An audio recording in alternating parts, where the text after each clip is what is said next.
네, 오늘은 선한 사마리아인이라는 제목으로 여러분과 함께 말씀을 보려고 합니다. 어떤 율법 교사가 저희는 오늘 29절부터 읽었지만 25절부터 보시면 여러분도 잘 아시겠지만 예수님이 이제 어디를 가시든 예수님을 좋아하는 사람들, 예수님을 싫어하는 사람들이 함께 다녔잖아요. 근데 어떤 율법 교사가 일어나서 예수님께 이런 질문을 합니다. 선생님, 제가 무엇을 해야 영생을 얻을 수 있겠습니까? 근데 율법 교사는 율법을 빠삭하게 아는 사람인데 사실 이런 질문을 할 필요가 없는 사람이죠. 그렇다면 율법 교사의 의도가 그렇게 좋지 않다라는 것을 우리는 알 수 있습니다. 예수님의 대답을 들어서 예수님의 이단성을 파악하려고 하던가 아니면 예수님의 어떤 허점을 발견하려고 하던가 어떤 꼬투리를 발견하기 위해서 이런 질문을 하는 건데요. 이거에 대해서 예수님은 딱 이거다라고 정확하게 얘기하지 않으시고 질문으로 대답을 대신하십니다. 당신은 율법 교사니까 율법에는 어떻게 나와 있나요? 당신은 그걸 어떻게 이해하고 있습니까? 라고 말을 합니다. 그래서 율법 교사가 누가복음 10장 27절에 이렇게 대답하죠. 함께 읽겠습니다. 시작.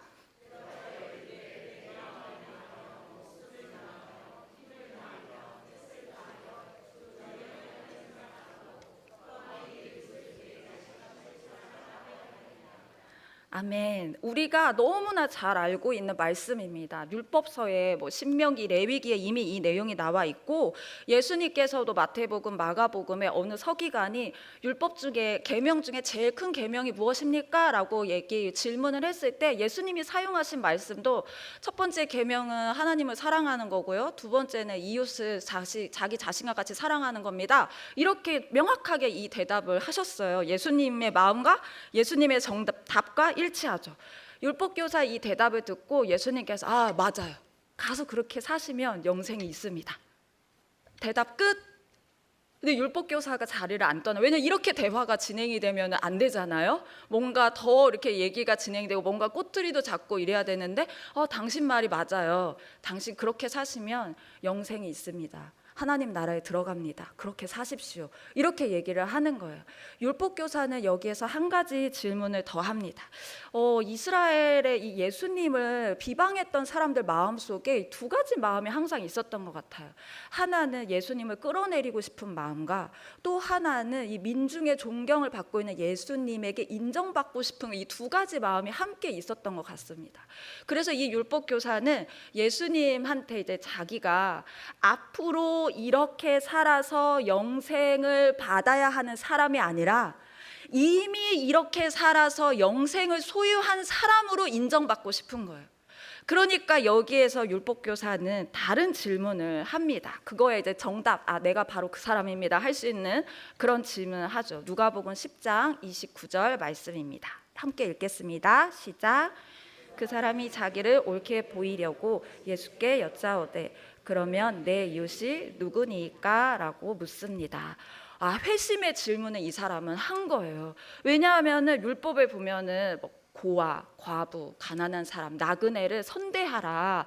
이 사람들을 잘 대해줘라. 이런 말씀인데 만약에 예수님이 고아와 과부와 나그네와 가난한 사람을 잘 대해주십시오라고 한다면 자기는 이미 거기에 속한 사람인 거죠.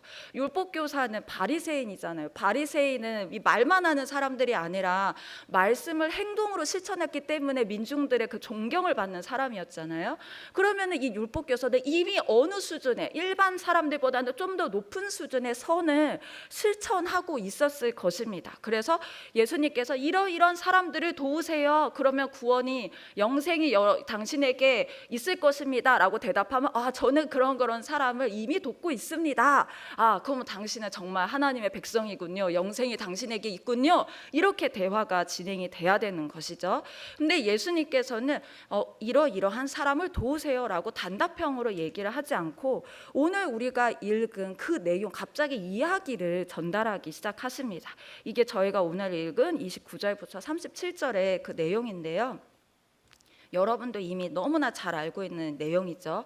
어떤 사람이 예루살렘에서 여리고를 향해서 이렇게 내려가다가 여리고를 도착하지 못하고 그 중간에 좀 험한 길, 좀 치안이 안 좋은 길이 있었던 것 같아요. 거기에서 강도를 만나서 죽도록 맞고 옷도 다 뺏기고 거기에 벌거벗겨서 이제 버려집니다. 그러니까 강도들은 이제 이 사람은 그냥 죽으라고 버린 거죠. 왜냐하면 온도차가 너무 심한 지역에서 옷을 빨가벗겨서 버려두고 가면은 죽을 수 있잖아요. 그러니까 버린 겁니다. 그렇게 죽으라고. 그런데 이때 세 사람이 지나가죠. 첫 번째는 제사장. 제사장도 예루살렘에서 내려가고 있었던 것 같아요. 예루살렘에서 본인의 해야 할 성전 사역을 마치고 돌아가는 길이었던 것 같습니다. 가다가 이 지점에서 그 사람을 빨가벗겨져서 죽어 있으면서 숨만 이렇게 자세히 봐야지 숨만 이렇게 들숨날숨하고 있는 사람을 목격을 했습니다. 그리고 피해서 지나갔습니다. 두 번째 레위인도 지나갑니다. 두 번째 레위인도 이 사람을 확실하게 보았습니다. 아무래도 거기는 그렇게 인적이 많은 지역은 아니었던 것 같아요. 그리고 이 길에서 나 그리고 저 누워있는 저 사람만 이렇게 딱 보였겠죠. 눈으로 봤지만 역시 이 사람도 피해서 지나갑니다. 그리고 마지막으로 사마리아인이 지나갑니다. 제사장과 레위인도 아마 각자의 사정이 있었을 거예요. 저 사람이 어떤 사람이 안 그래도 여기 좀 약간 치안이 안 좋은 길이기는 한데 저 사람이 이미 막 저렇게 막 맞아가지고 막 피 이렇게 흘리면서 죽은 것 같은 사람이 있으니까 나도 저기 갔다가는 이게 위험하겠다. 빨리 막 피해서 다른 길로 가든 빨리 가야 될 길을 가든 이래야겠다 했을 수도 있고, 내가 성전 사역을 하니까 만약에 내가 시체를 만지게 저 사람이 만약에 죽었다. 시체를 만지게 되면은 내가 더럽혀져서 일주일 동안 이제 사역을 못하면 또 뭐 여러 가지 이제 내 비용이나 이런 것들에서 고민이 돼서 합리적인 선택으로 그랬을지는 모르겠습니다. 그리고 어쨌든 그들은 지나갔습니다. 사마리아 사람도 가다가 그 사람을 발견했습니다. 그리고 이 사마리아 사람 마음에는 불쌍한 마음이 일어나기 시작합니다. 불쌍한 마음이 일어나서 그 마음에 맞는 행동을 하기 시작합니다. 누가복음 10장 34절부터 35절의 말씀을 함께 읽겠습니다. 가까이 가서 기름과 포도주를 그 상처에 붓고 싸매고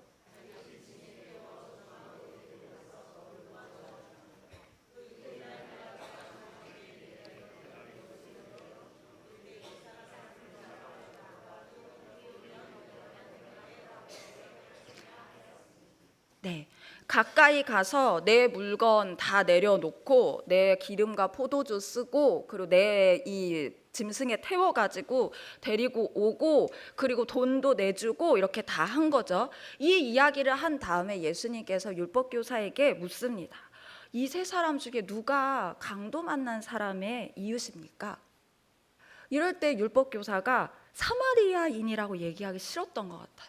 왜냐하면 우리가 주어를 너무 잘 알고 있어요. 제사장 지나갔다, 레위인 지나갔다, 그 다음 사마리아인 지나갔다.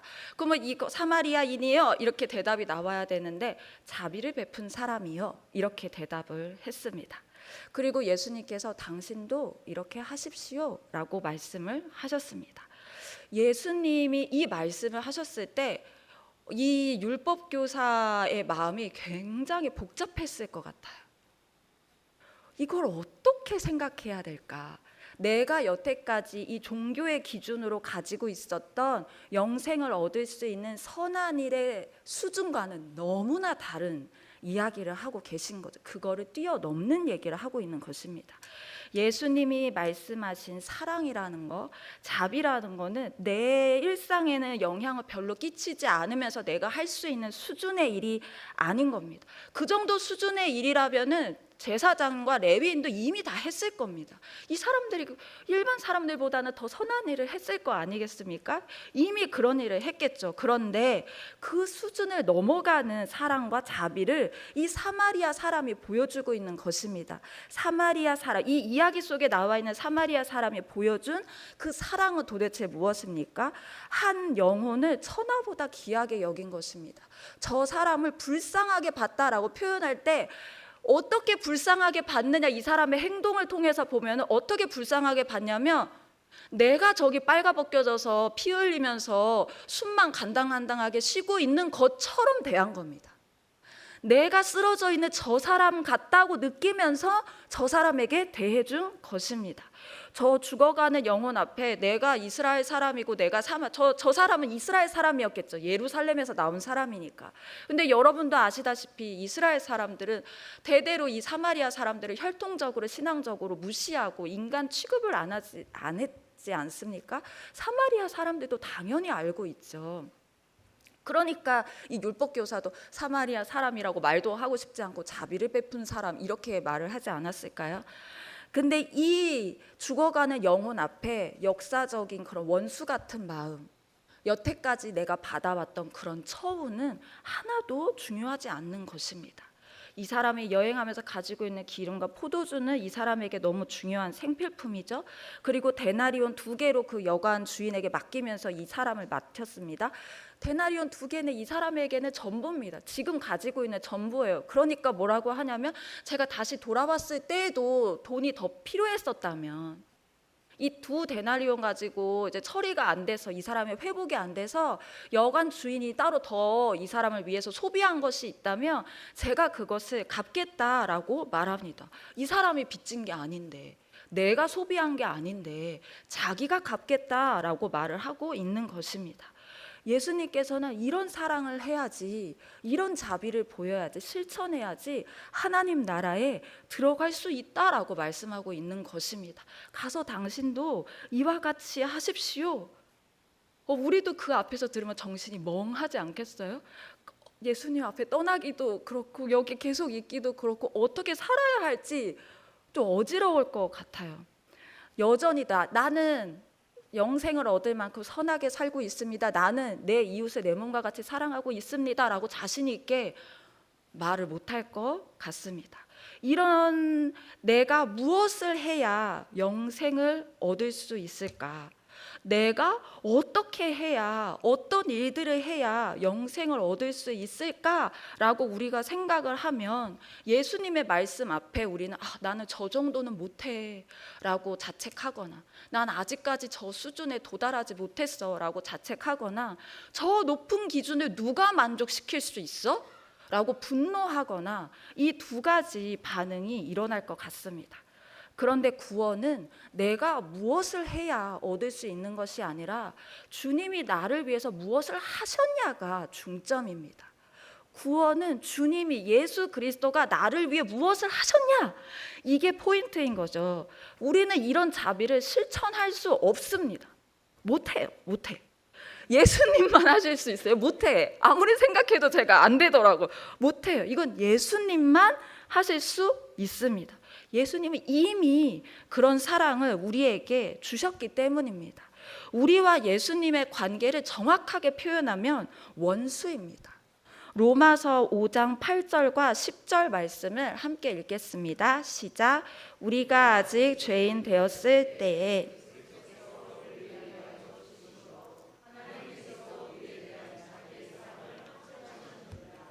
곧 우리가 원수 되었을 때에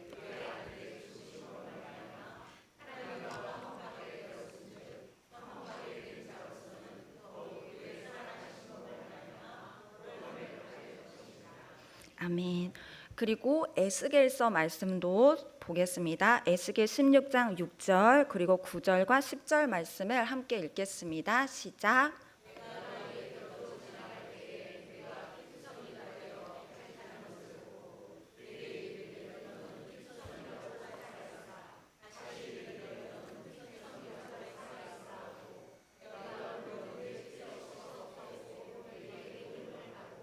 수놓은 옷을 입히고 물돼지 가죽신을 신기고 가는 배로 두르고 못으로 덧입히고. 아멘. 죽어가고 있는 줄도 모르고 내가 핏덩이인 줄도 모르고 그냥 존재하고 있던 우리에게 예수님이 오셨습니다. 예수님이 진 빛이 아닌데, 예수님이 소비한 것도 아닌데 예수님은 우리의 죄값을 자신의 생명으로 갚아주셨습니다. 우리는 오늘 말씀을 볼 때 가서 너도 이같이 하라라는 말씀 앞에서 나는 이런 사랑을 못해서 죄책감을 갖거나 나는 더 노력해서 이렇게 해야지 마음을 가지는 것이 아니라 선한 사마리아인은 예수님밖에 없다라는 것을 확인해야 합니다. 정말 예수님밖에 없구나라는 것을 확인해야 되는 거죠. 내 속에 선한 것이 하나도 없고 선한 분은 하나님밖에 없다라는 것을 인정해야 합니다. 그래야 하나님의 일하심을 우리는 구할 수가 있습니다. 마태복음 19장에 보면 우리가 다 알고 있는 부자 청년 이야기가 나옵니다. 이 청년은 굉장히 건실한 청년이었던 것 같아요. 그래서 예수님께 와서 이 율법교사와 아주 비슷한 질문을 합니다. 내가 어떤 착한 일을 해야 영생을 얻을까요? 라고 질문을 했습니다. 예수님께서는 그때 계명을 지켜라. 어떤 계명이요? 살인하지 말라, 간음하지 말라, 도둑질하지 말라, 부모를 공경하라, 거짓 증언하지 말라, 내 이웃을 내 자신과 같이 사랑하라, 이런 계명. 그때 청년이 제가 다 지켰어요. 제가 더 부족한 게 뭐가 있을까요? 라고 얘기합니다. 그러면서 예수님이 이 청년이 반드시 넘어야 할 그 구원의 과정에서 반드시 넘어야 할 아주 핵심적인 말씀을 하시죠.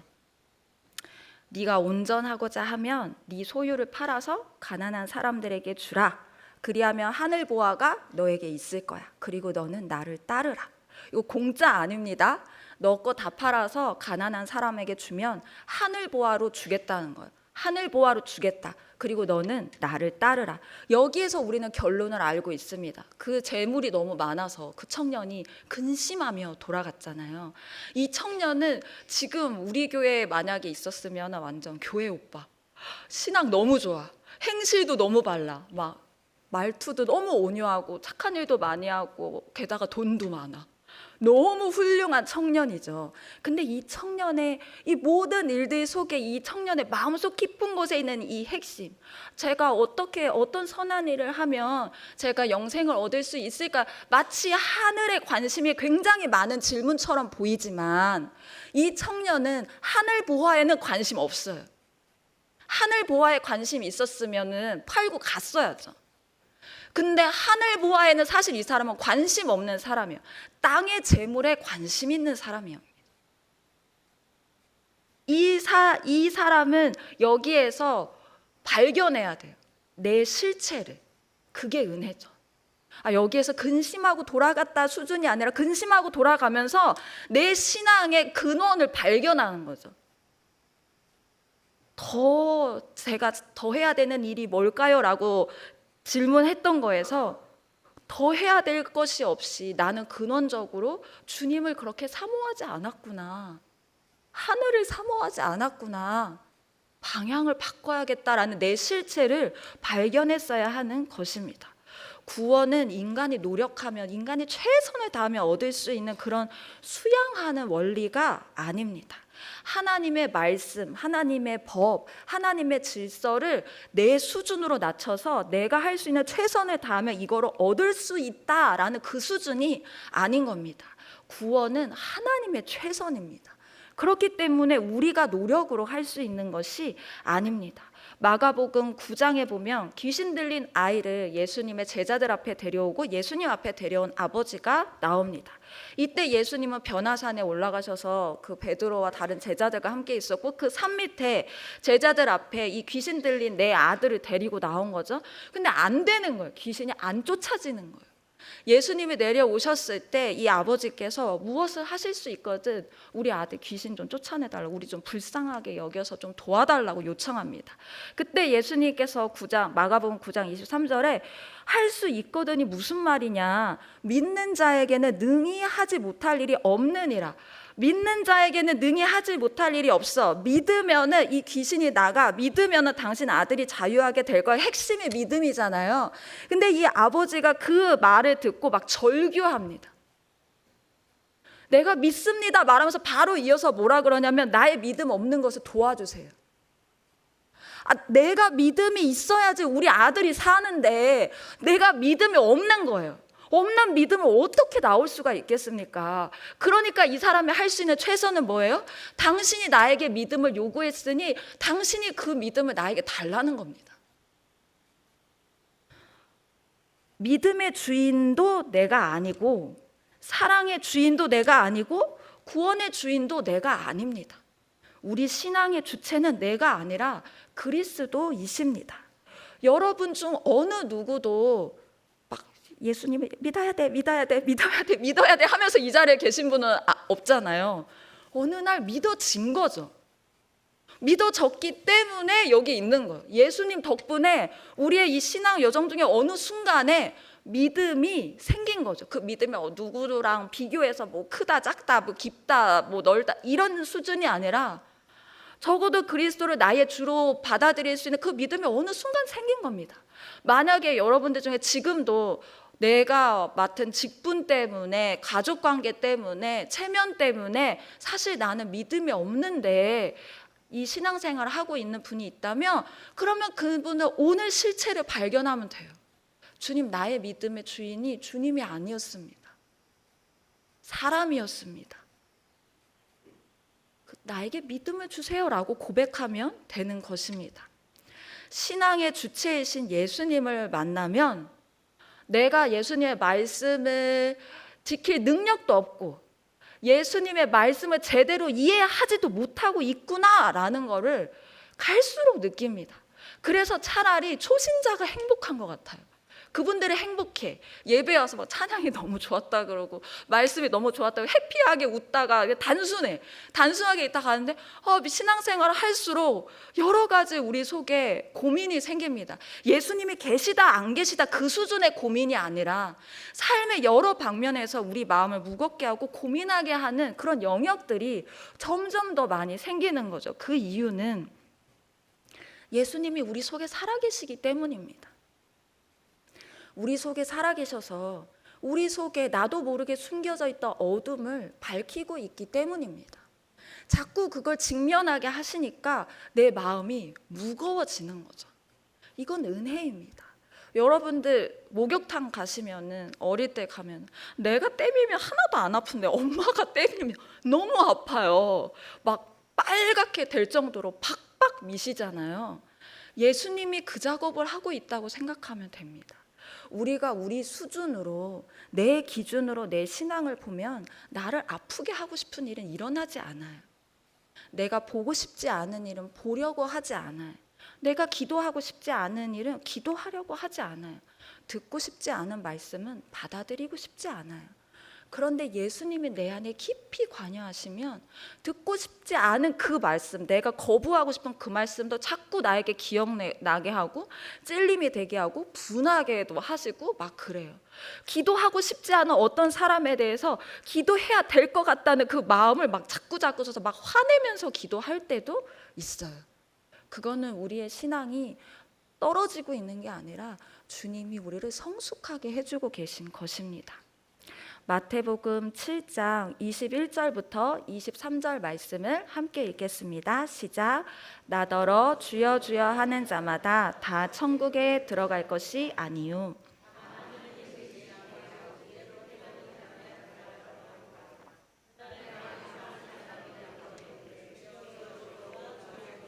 선지자 노릇하며 주의 이름으로 귀신을 쫓아내며 주의 이름으로 많은 권능을 행하지 아니하였나이까 하리니 그때 내가 그들에게 밝히 말하되 내가 너희를 도무지 알지 못하니 불법을 행하는 자들아 내게서 떠나가라 하리라. 주여 주여라고 부릅니다. 입술로 주님을 주인으로 고백한다는 거죠. 말씀도 선지자도 말씀도 전하고 말씀도 가르치고 뭐 기도도 열심히 했겠죠. 귀신까지 내쫓습니다. 능력을 행사합니다. 열매가 있다는 거예요. 이 사람들의 열매가 있습니다. 그러면 이 사람들이 이 땅에서 살아있는 동안에 이 사람들의 제자들도 많이 나왔을 거 아닙니까? 교회에서 이 사람들 제자도 많이 따랐을 겁니다. 그러나 하나님의 뜻대로 행하지 않은 열매는 주렁주렁 많이 열릴 수 있지만 그 결과가 하나님으로 인해서 맺어지는 열매랑은 다르다라고 말씀하고 있는 겁니다. 내가 주체가 돼서 하나님을 이용해서 내가 무엇을 해서 거둔 열매랑 하나님이 주체가 돼서 하나님이 맺고 싶은 열매를 거두는 것은 완전히 다르다는 거죠. 내 열매만 보고 그리스도가 나와 함께 있는 것처럼 여겨서 이거 이렇게 계속해도 되는구나. 예수님 없어도 우리 말씀 잘 전할 수 있죠. 예수님 없어도 기도도 할 수 있어요. 성경 성경도 많이 읽을 수 있어요. 착한 일도 많이 할 수 있습니다. 저 어떤 사람이 저한테 그런 얘기를 한 적이 있어요. 누나, 내가 이 교회를, 걔는 예수 믿는 사람이 아닌데, 누나 내가 도와줄게 이러면서 내 말빨로 설득시켜서 교회로 많이 데려올 수 있다고 저한테 그러는 거예요. 하지 마. 너는 예수 믿는 사람이 아니니까 네가 아무리 설득을 잘해도 그건 거짓말이야. 너가 먼저 예수를 믿어. 이렇게 얘기를 했었거든요. 할 수 있어요. 그런 열매가 열릴 수 있습니다. 우리 안에서도 그 열매를 하나님이 원하시는 열매 모양만 보고 하나님의 뜻대로 내가 했다고 착각할 수도 있습니다. 열매에 자꾸 그렇게 집착하다 보면 내가 지킬 만한 말씀만 지키고 지키기 어려운 말씀, 지키고 싶지 않은 말씀에는 귀담아 듣지 않습니다. 내가 하나님의 뜻을 선별하기 시작한다는 것입니다. 내가 올해 얼마나 변화됐지? 얼마나 많은 사람들을 전도했지? 얼마나 많이 응답했지? 내가 얼마나 많이 발전했지? 이것들을 찾기 시작하는 것입니다. 그런데 예수님은 우리에게 물론 좋은 열매, 좋은 나무에 대해 말씀하셨지만 예수님은 열매만 얘기하신 것이 아닙니다. 핵심은 좋은 나무입니다. 너가 지금 어느 나무에 붙어 있니? 어느 나무에 붙어서 어떤 열매를 맺고 있니? 그게 예수님의 핵심입니다. 열매는 나무가 한 일에 나무의 최선의 결과이기 때문입니다. 제가 최근에 전지적 참견 시점이라는 프로그램을 짤막하게 본 적이 있어요. 근데 거기에 힙합 중년 가수 션이라는 분이 나오시더라고요. 근데 그분이 크리스찬이면서 굉장히 좋은 일을 많이 하시는 분인데 애처가예요. 그래서 큰 자녀가 4명에 큰 자녀가 이미 20살 정도 됐는데도 아직도 부인한테 프로포즈 한 날 몇천 몇백일째, 부인하고 결혼 생활 한 날 몇천 몇백일째, 오늘이 그런 날이라고 다 숫자를 다 세시더라고요. 그러면서 다른 연예인들이 물어봤어요. 아니 신혼 때는 그럴 수 있지만 어떻게 자녀도 이렇게 20년을 거의 이제 혼인 생활을 하고 있는데 어떻게 그렇게 한결같이 사랑할 수 있냐. 자녀를 키우고 이러다 보면 바빠서 그 마음이 자녀한테 옮겨갈 수 있는데 어떻게 그렇게 부인한테 잘하냐라고 할 때 그분이 이런 얘기를 하더라고요. 열매가 너무 사랑스럽고 열매가 너무 예뻐서 열매에만 집중하다 보면은 나무가 병든다. 나무를 잘 관리하면 열매는 자연히 잘 열린다. 나무는 내 부인이고 열매는 내 자녀다. 그러니까 나는 부인에게 잘한다. 이렇게 얘기를 하더라고요. 우리가 연결되어 있는 나무는 그리스도라는 걸 우리 모두가 다 알고 있습니다. 율법 학자는 자신의 열매를 예수님 앞에 자랑하고 싶었지만 예수님은 그 열매가 예수님의 열매가 아니라는 것을 너무 정확히 알고 계셨습니다. 껍데기는 하나님의 열매 같은 껍데기를 하고 있는데 알맹이는 자기 의이라는 알맹이를 가지고 있었던 것이죠. 우리도 우리만의 알맹이를 만들려고 하나님도 우리에게 지우지 않은 그 짐을 스스로 질 필요는 없습니다. 오늘 율법학자는 예수님을 눈앞에 보고도 예수님을 발견하지 못했지만 우리는 예수님이 구원의 신비라는 것을 이미 알고 있습니다. 그리고 그 구원의 신비이신 예수님을 우리 마음에 모셨습니다. 그러면 우리가 해야 할 일은 예수님께 나를 맡기는 것입니다. 근데 그게 정말 안 되죠. 예수님께 맡기는 거는 정말 처절히 실패했을 때 나 자신도 내가 피투성이다 라는 걸 인지했을 때는 어쩔 수 없이 맡기게 되는 것 같아요. 근데 조금 살만하다 싶으면 잘 안 맡기게 되더라고요. 그건 저도 마찬가지입니다. 그래서 우리는 언제나 성령 충만을 구해야 합니다. 내가 못 빼는 힘을 뺄 수 있게 성령이 나를 사로잡아야 합니다.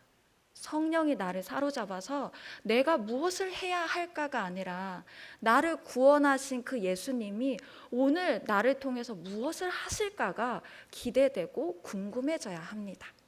오늘 우리 예배를 마치고 돌아갈 때도 여러분과 함께 하시는 그 예수님을 기대하고 성령의 충만함을 구하고 돌아갈 수 있기를 소원합니다.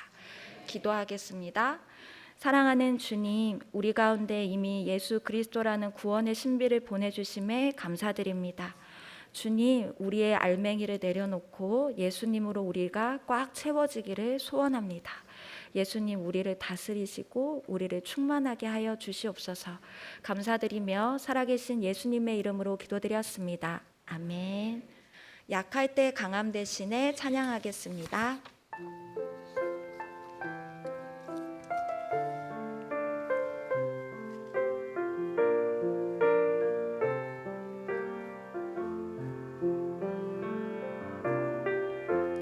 약할 때 강함 대신에 나의 보배가 되신 주,